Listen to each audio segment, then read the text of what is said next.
വെറും 42 ലക്ഷം രൂപ മാത്രം ചോദിക്കുന്ന ഒരു തറവാട് വീടാണ് ഇപ്പോൾ നിങ്ങൾ വീഡിയോയിൽ കണ്ടുകൊണ്ടിരിക്കുന്നത്. 30 സെൻറ്റ് സ്ഥലമാണ് വരുന്നത്. 2500 സ്ക്വയർ ഫീറ്റിൻ്റെ ഒരു അടിപൊളി ഒരു തറവാട് വീടാണ് ഇപ്പോൾ നിങ്ങൾ വീഡിയോയിൽ കാണുന്നത്.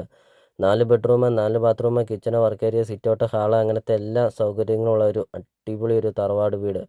ഈ ഒരു വീട് ഫ്രീ ആണ്. സ്ഥലത്തിൻ്റെ വില മാത്രമാണ് ചോദിക്കുന്നുള്ളൂ. പകുതിയുടെ പകുതി വില മാത്രമാണ് ഈ ഒരു പ്രോപ്പർട്ടിക്ക് ചോദിക്കുന്നുള്ളൂ. ബസ് റൂട്ടിൽ നിന്നാണെങ്കിൽ 100 മീറ്റർ മാത്രമുള്ളൂ ഈ ഒരു പ്രോപ്പർട്ടിയിലോട്ടുള്ള ദൂരമുള്ളൂ. നിങ്ങൾ ആദ്യമായിട്ടാണ് ഈ ചാനൽ കാണുന്നതെങ്കിൽ നിങ്ങൾ ഇപ്പോൾ തന്നെ നിങ്ങൾ ഈ താഴെ കാണുന്ന സബ്സ്ക്രൈബ് ബട്ടണിൽ മറക്കാതെ നിങ്ങൾ ഇപ്പോൾ തന്നെ ഈ ചാനൽ ഒന്ന് സബ്സ്ക്രൈബും ചെയ്യുക. ലൊക്കേഷൻ എന്ന് പറയുന്നത് തൊടുപുഴ ടൗണിൽ നിന്നാണെങ്കിൽ 18 കിലോമീറ്റർ, മൂലമറ്റം ടൗണിൽ നിന്നാണെങ്കിൽ 7 കിലോമീറ്റർ, മുട്ടം ടൗണിൽ നിന്നാണെങ്കിൽ 11 കിലോമീറ്റർ. ഇടുക്കി ജില്ലയാണ് ഈ ഒരു പ്രോപ്പർട്ടി വരുന്നത്. നല്ലൊരു റെസിഡൻഷ്യൽ മേഖലയിൽ നിങ്ങൾക്കൊരു തറവാട് വീട് നിങ്ങൾക്ക് സ്വന്തമാക്കാം വെറും 42 ലക്ഷം രൂപ മാത്രം കൊടുത്തുകൊണ്ട്. അപ്പോൾ നിങ്ങൾ ഈ വീഡിയോയ്ക്ക് ഒരു ലൈക്ക് ചെയ്യുക, അതോടൊപ്പം തന്നെ ഈ ചാനൽ ഒന്ന് സബ്സ്ക്രൈബും ചെയ്യുക.